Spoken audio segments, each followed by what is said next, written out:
which is good news for Ryan Reynolds because reportedly another rumor is that Ryan Reynolds wants to do at least, if not a trilogy of team-up movies between Deadpool and SpiderMan.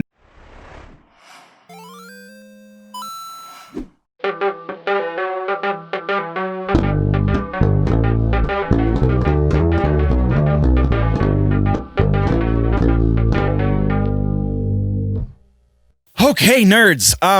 It's a bit of a show. It's definitely not the smallest one we've ever done, but it is. We can see them getting shorter. Last week's was a little bit shorter than this week's, and as a general statement, things are definitely moving towards the way of 2 pages worth of notes instead of 5 pages, where we get sometimes at the peak. So before we head into the news, this is the reminder. The schedule is going to be tweaked the end of October, and then again at the end of November, all the way through the beginning of January. So be sure to stay tuned to the channel for all of the official 100% news and updates and so on and so forth.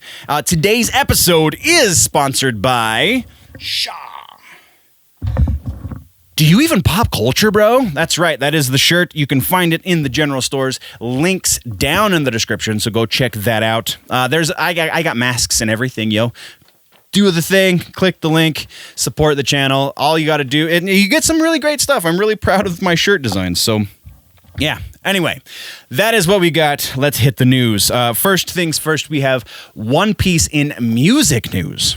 That One Piece has to do with Ozzy Osbourne. Ozzy Osbourne is not dying. Well, I mean, we're all dying, right? In the Sylvia Plath sense of the word. I know, we're all dying. But you're not dying the way Chloe over there is. Sorry, Fight Club moment. So Ozzy, the No More Tours Part 2 tour has been rescheduled. Hooray! Don't celebrate too fast, though, because all of the dates for its rescheduling are not happening in 2021. They are happening in 2022 is when they start, and I believe they go through until 2023. So it's happening. It's just going to be very, very slow. That is the only piece we have in music news, guys. Let's get into TV streaming. We have a couple of follow-ups and actually some really awesome follow-ups. First up, we have MODOK, the Hulu series based on the Marvel character, which is part of this weird relationship that Disney and Hulu have. You know, we've been talking about it a lot on the show. Disney owns like 65% of Hulu, so they can kind of tell Hulu what to do. And so some of the properties that aren't really family appropriate, since that's what Disney wants to do with their Disney Plus service, those will go to Hulu, as we're seeing now, being as MODOK is the only one that has survived because there were supposed to be 4 and now we're down to 1. MODOK better be amazing so that we can maybe potentially get those other 3. Anyway, MODOK gave us our first tease. We've seen trailers for it. We now know what the animation looks like. We also know that at the end of every episode of MODOK, there's going to be an ad for upcoming comic books. So things that are happening in the comic universe, they're going to be advertising at the end of the episode. I am so excited about this. I think this is brilliant marketing strategy. I want HBO Max to do this at the end of their series that are comic book based. I think everyone should be doing this. This is brilliant stuff. But that's all we've got for this update. So we're going to move on to the next one. Next, we're talking another Hulu series that is the Animaniacs. We got our first tease from that. It is not an official part of the series. It's just an animated short that is specifically to tease the November release date of the show.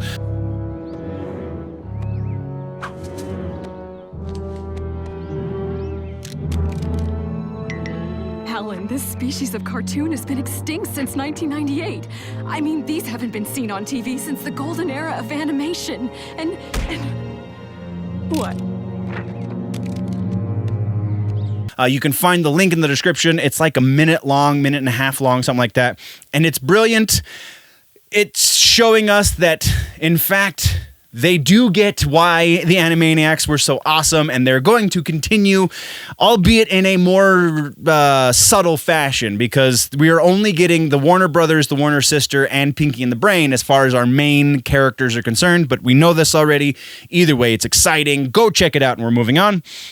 Next, we're talking about the Obi-Wan series. We now have official word that they are going back into production in March. So it's still a little ways out. So we very likely won't see any frames. We'll probably see ads and stuff for the Obi-Wan series at the end of next year, but we won't see any actual episodes probably until early 2022, maybe late 2021 at the earliest.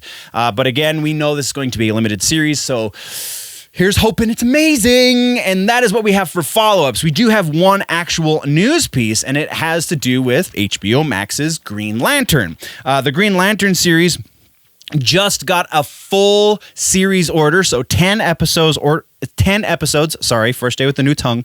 10 episodes ordered, 2 series. It's confirming rumors, because we've talked about what it might be concerning. We do now know that it is going to be following 2 main timelines to tell the story. So again, that was a rumor. We also know that we're going to get guest appearances from a bunch of different Green Lanterns, specifically Guy Gardner, Jessica Cruz, Simon Baz, and Alan Scott.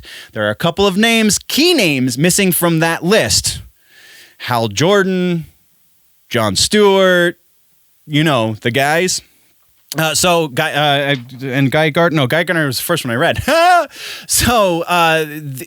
The thought is that these names have been reserved for the movie side of this, because this is rumored to be leading into a movie. We've talked about that. That's not a new rumor. But this is confirming those rumors that are tied to that building into a movie. So maybe this gives a little bit more legitimacy to those rumors that we've been covering. So that's pretty freaking awesome. That is all we have for TV streaming. Now let's get into movies.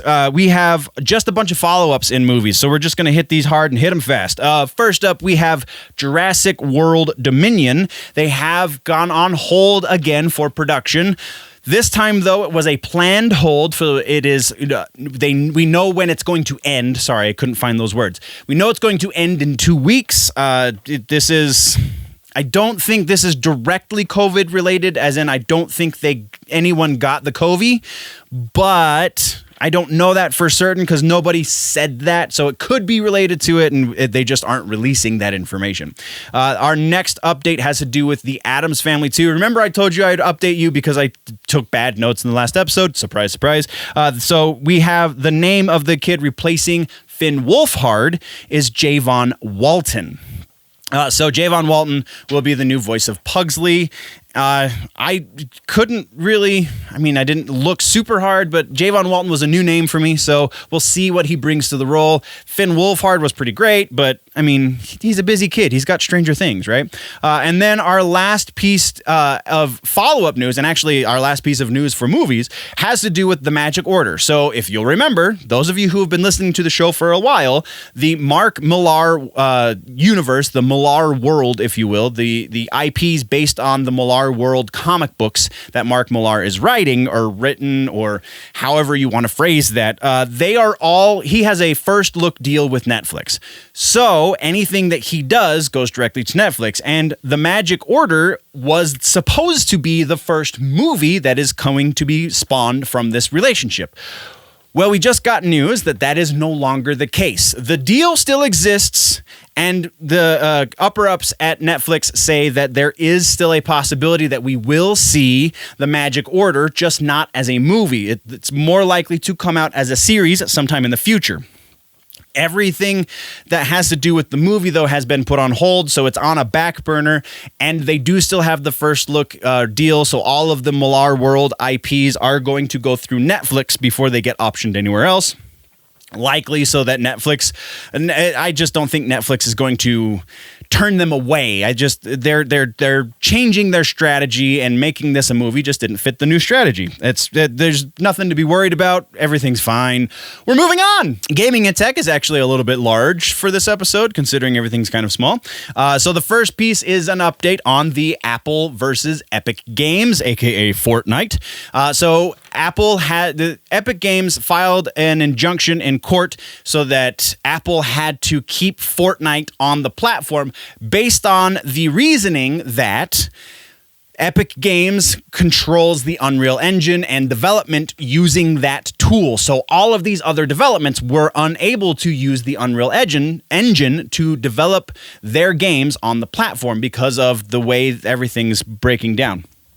All of that being said, the judgment came down that Apple had to let the Unreal Engine back on their platform, but could still keep Fortnite off of their platform. So it's a kind of silly, but either way, Epic Games does still get to continue to do business, just not through Fortnite.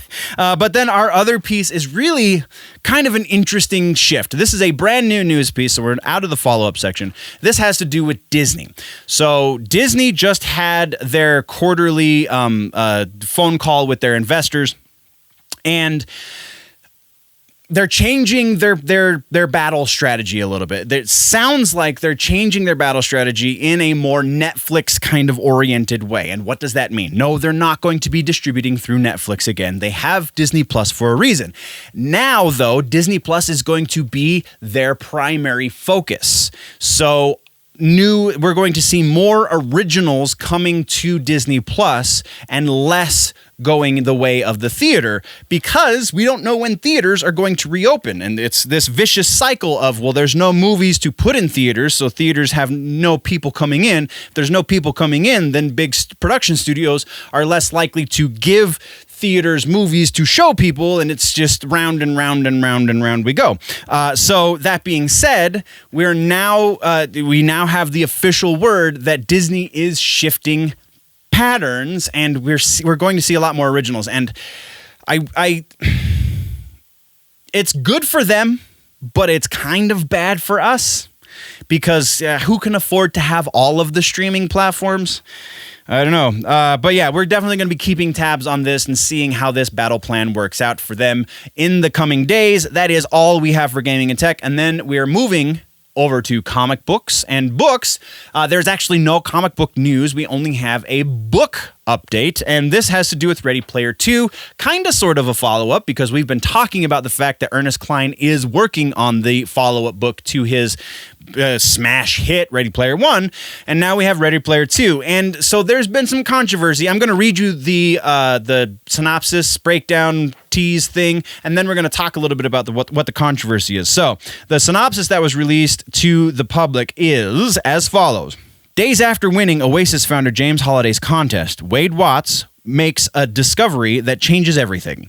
Hidden within Holliday's vaults, waiting for his heir to find, lies a technological advancement that will once again change the world and make the Oasis 1,000 times more wondrous and addictive than even Wade dreamed possible. With it comes a new riddle and a new quest, a last Easter egg from Holliday hinting at a mysterious prize. And an unexpected, impossibly powerful, and dangerous new rival awaits, one who will kill millions to get what he wants.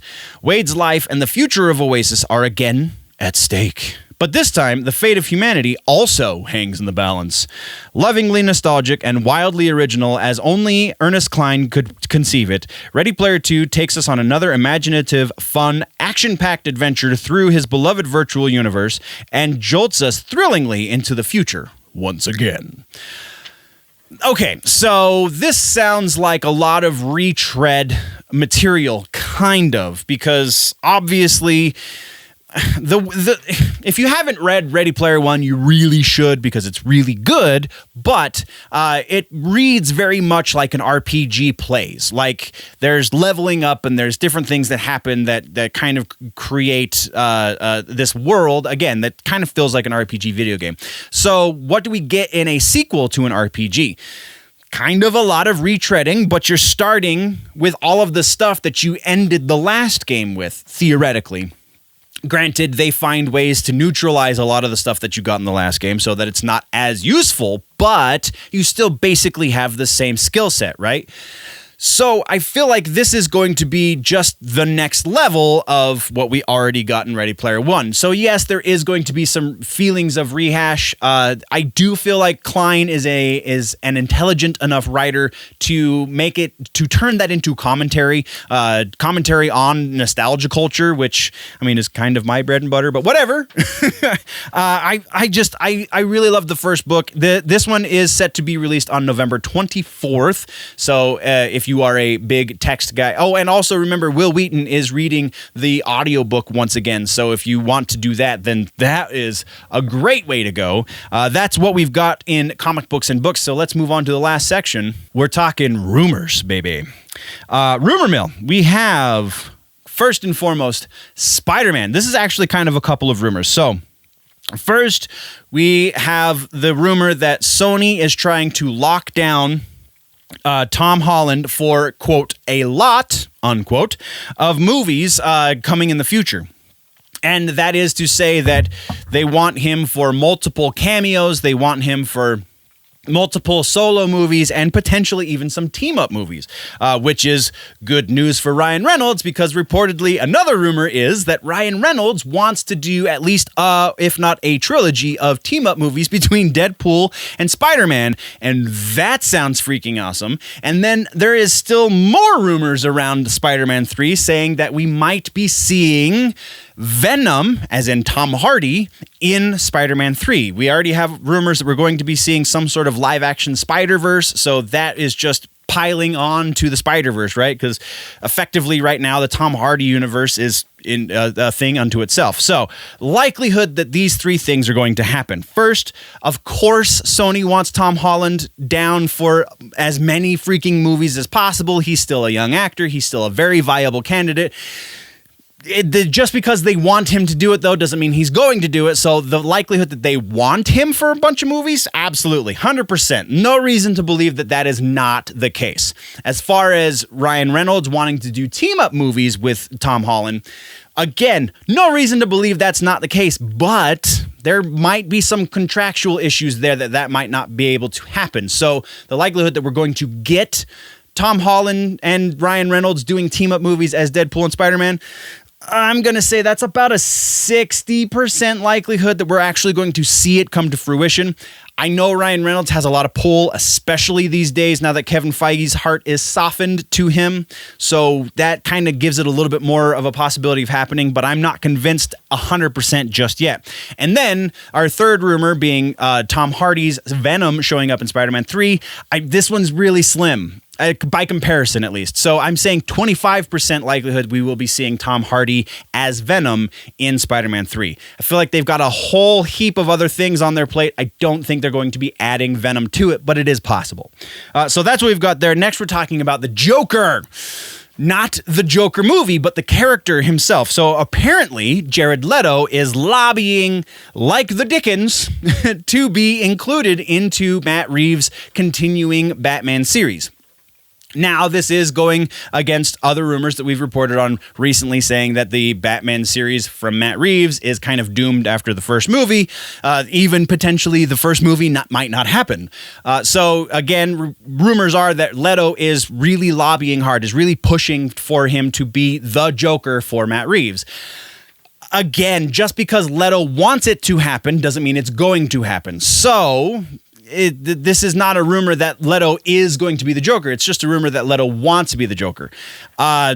We have heard things that kind of lead one to believe he doesn't necessarily want to be that character anymore, which is kind of why I can't give it too high of a percentage, but it does kind of make sense because that's like printing your own money. So likelihood that Leto wants to be Joker again in Matt Reeves' continuing saga, I'm going to say that's about a 60%. Whether or not it actually happens, we'll address that if we get new rumors that say it's going to be a thing. And then we have our next piece is Gambit. We have kind of a twofold rumor here. First up is that Feige is keeping Gambit on a back burner, so we might actually get a Gambit movie. That is the first rumor. The second half of this rumor is that Channing Tatum is not going to be a Gambit, but Feige does want him in the MCU. So, likelihood that Gambit is going to be a movie sometime in the future, absolutely. No reason to believe otherwise. 90%, there is a slim doubt in my head that eventually we might not get a Gambit movie, but he's such a popular character, it would kind of be dumb to not do a Gambit movie. And then as far as Channing Tatum doing something else, I feel like that could go either way. I feel like I don't know Feige's mind well enough to call that 100%. So I'm saying 50-50 that Feige wants Tatum in some other role in the MCU.